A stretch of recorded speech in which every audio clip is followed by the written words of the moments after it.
The crash happened at 0300 hours. No explosion, no fireball, just a sudden, violent distortion across the radar screens, followed by silence, like the desert itself had swallowed something whole. Some missions are never acknowledged. Some reports are sealed away, classified, forgotten, denied. But behind closed doors and redacted files, the truth still echoes. These are the stories they never briefed the public on, the operations that went wrong, and the ones that were never meant to be found. You're listening to the whispers that survived the silence. This is Whispers of the Military. Area 51, the retrieval. Within minutes, satellites across multiple orbits reoriented in perfect synchronization. Civilian feeds were quietly overridden, military optics snapping into place as if the system itself already knew what it was looking for. Radar operators watched the anomaly replay again and again.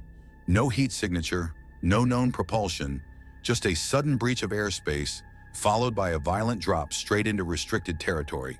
Scramble protocols triggered automatically. No human authorization was required. The coordinates locked in deep within the Nevada desert, an exclusion zone so isolated it didn't even appear on most classified maps. No civilian air traffic, no towns, no witnesses, just miles of empty land and silence. For command, that was all the confirmation they needed. The call went out on a secure line that never rang twice. Unit 6 was activated. The crash site. The call reached the operators of Unit 6 wherever they happened to be. One was halfway through a late-night workout, music blasting in his ears when his watch vibrated once, then locked. Another was asleep, already dreaming, when his secure phone lit up with a single word: now. One was driving, pulling to the side of the road without even thinking. No explanations, no details. They all knew what it meant. Within an hour, 6 men converged on their base, moving with practiced speed. No small talk, no questions. Gear lockers opened in silence as they pulled cold weather kits, weapons, medical packs, and, unusual this time, full MOP suits. That detail alone raised eyebrows. Chemical, biological, radiological protection meant command didn't know what they were walking into, or knew too much. They were airborne less than 90 minutes after the first alert. The transport aircraft pushed its limits, cutting through the night toward Nevada as fast as physics allowed. Inside the cargo bay, the men sat strapped in, weapons secured, listening to a briefing that grew more unsettling with every word. Radar anomalies, unknown craft, possible life forms. No nation claimed it. No system could explain it. By the time the desert came into view, the sun was just beginning to rise.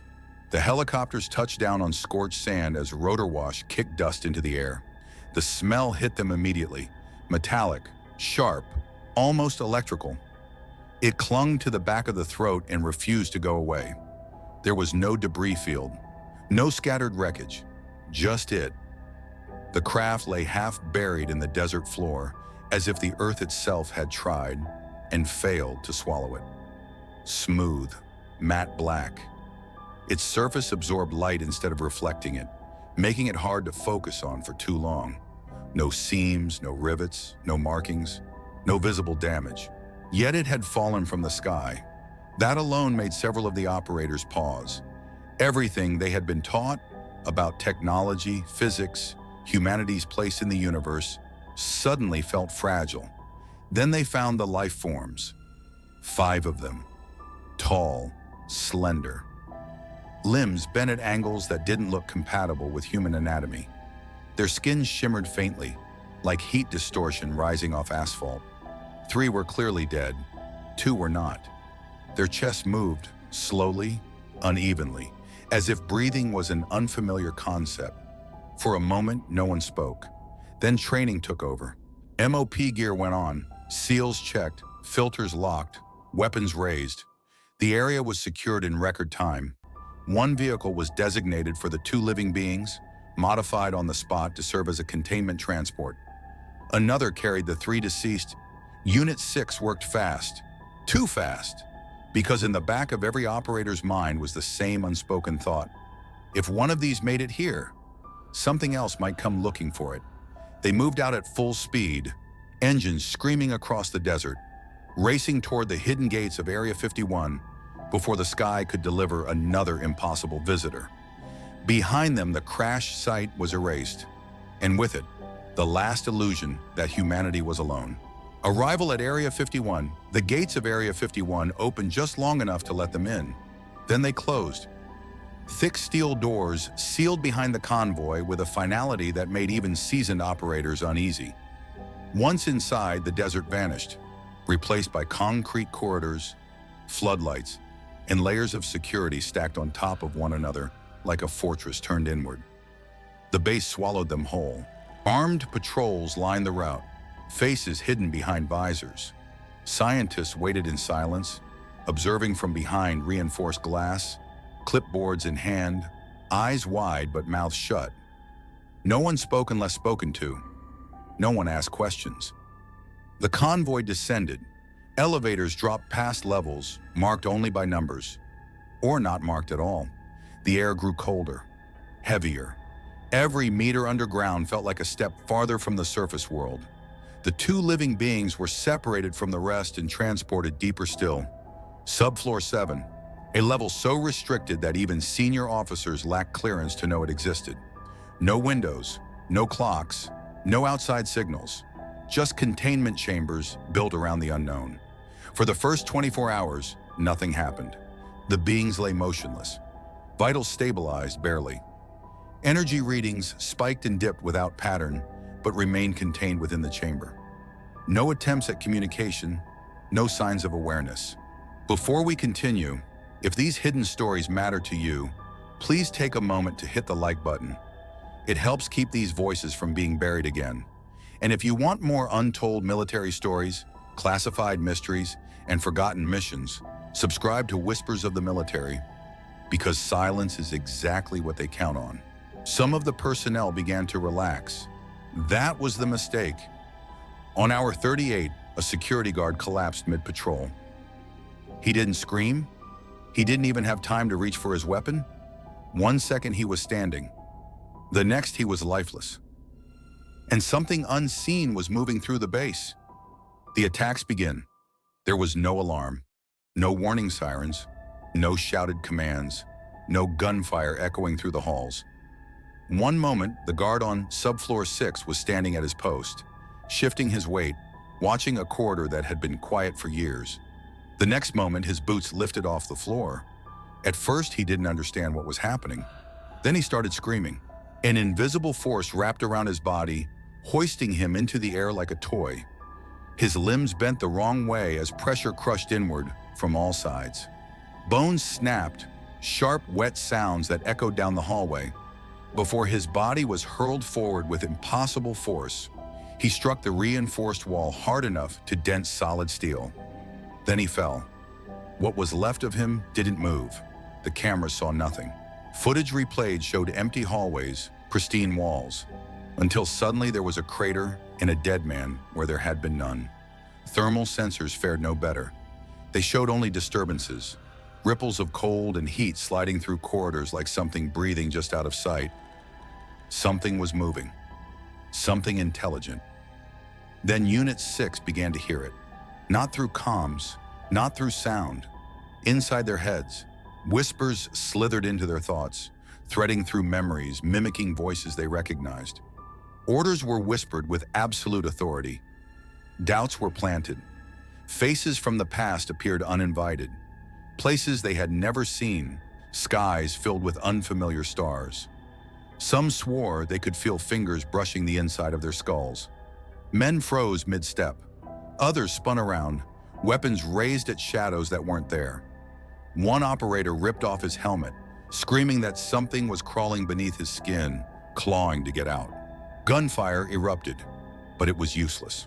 Rounds tore through empty air. Then the energy weapons appeared. Blinding blue-white flashes erupted without warning, cutting through reinforced blast doors as if they were paper. Steel liquefied, concrete vaporized. Soldiers disappeared in flashes of light, leaving nothing behind, not even ash. Entire sections of the base went dark. Communications collapsed into static and screams. Area 51 was no longer a fortress. It was a hunting ground, and whatever was inside it didn't need to be seen to kill. The descent to subfloor 7. As the death toll climbed, one truth became impossible to ignore. The attacks weren't random. They followed a pattern, a downward one. Corridors above subfloor 7 were torn apart first, then the levels just beneath it. Every engagement, every unexplained death, every power failure crept closer to the same place. Subfloor 7. The last surviving operator from Unit 6 realized it as he moved through the wreckage. Heart pounding, breath fogging his visor, weapon trembling in his grip. Whatever was hunting them wasn't roaming. It was going home. He forced his way through sealed blast doors, overriding locks meant to withstand nuclear shockwaves. Bodies littered the passageways, men frozen in place as if time had stopped at the moment of their death. Their faces were twisted into expressions of raw animal terror, eyes wide, mouths open. Some looked like they had tried to scream and failed. Then the lights went out. Total darkness. Emergency power never kicked in. The air changed instantly. Thick, heavy, charged. Every breath tasted metallic, like blood and ozone. The operator's skin prickled beneath his suit, every instinct screaming that he was no longer alone. And then, they revealed themselves. The empty air shimmered, rippling like heat over asphalt, and shapes began to bleed into existence. Tall silhouettes, slender frames, limbs bending at impossible angles. Aliens. The same beings recovered from the crash. The sight of them stole the will from everyone in the room. Emergency power never kicked in. Weapons slipped from numb fingers and clattered uselessly against the floor. Muscles locked in place. Hearts hammered against ribs that refused to move. Fear was no longer an emotion.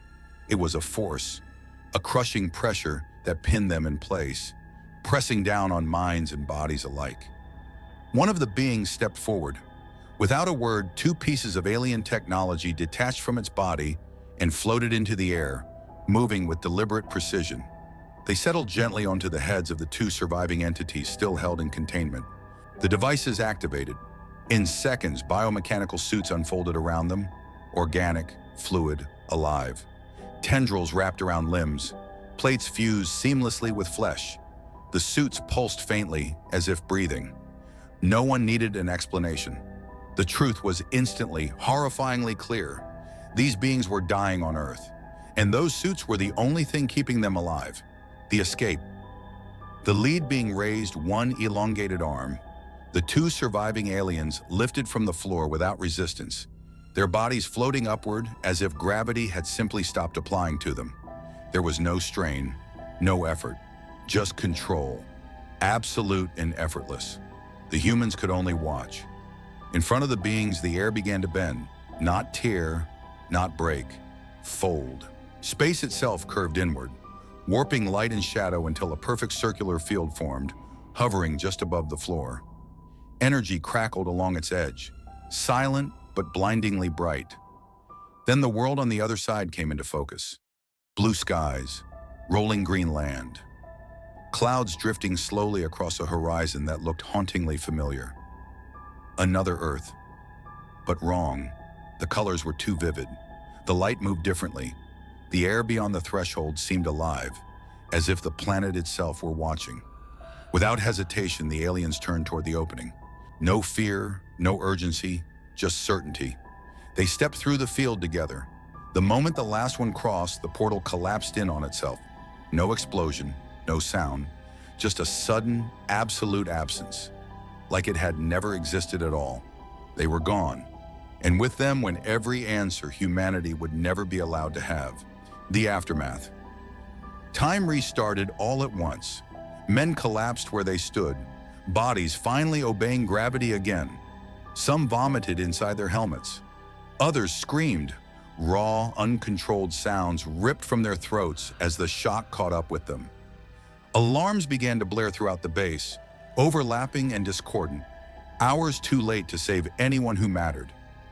Area 51 went dark for 72 hours. No flights in or out, no external communications, no records acknowledged. Entire sections of the base were sealed permanently. Others were scrubbed clean down to bare concrete. Every camera feed, every sensor log, every scrap of data tied to the incident was confiscated or erased. Hard drives vanished. Paper files were burned. The survivors were separated immediately, individually debriefed, psychologically evaluated, threatened, politely, professionally, and with absolute certainty. They were told what they saw never happened, that speaking of it would end their careers or their lives. What occurred beneath the Nevada desert was classified beyond black, so deep it didn't officially exist. But some of the men still hear the whispers, not words, not voices, just the feeling of something brushing against their thoughts when the world goes quiet. And sometimes, late at night, radar operators pick up brief anomalies far above the atmosphere. Objects that appear for a moment, hover, and disappear, as if something out there is watching, waiting. Thank you for listening. If this story pulled you into the shadows, please consider liking the video and subscribing to the channel. Your support keeps these stories from being buried here at Whispers of the Military.